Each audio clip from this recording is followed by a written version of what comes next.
新北市的双和病院日前收一个高龄102岁确诊的老先生，伊有慢性病，状况一度是真危急。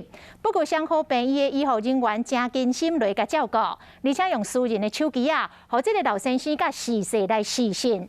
经过3礼拜的治疗，老先生恢复健康了。这高龄102岁来打败着新冠病毒，嘛鼓舞着未少的老病患。 看到电话讲真有活力，医护人员赶紧甲摸一个。手中的布红嘛是医护人员传的，这个画面让人真感动。因为电话讲好即马总算要出院啊！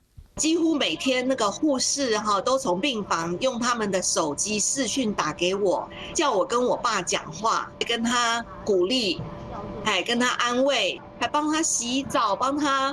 换尿布，本来都是家人在做的事情，我们没办法做，他们护士、护理人员都全部的代劳，非常的欣慰，也非常的感动。 102岁电话讲，民国38年对国民政府来台湾，即马汉看护住伫新北市，伊有慢性病，拄确诊住院的时阵，互医护人员真紧张。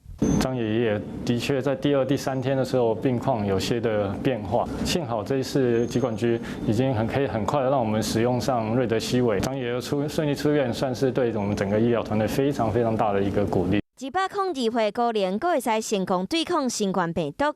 出院的时阵，佫对镜头比一个伊的手势真古锥，伊的案例嘛鼓励着大家。电话讲嘛想要和其他甲伊同款高龄的患者讲，只要好好接受治疗，也是会当恢复出院。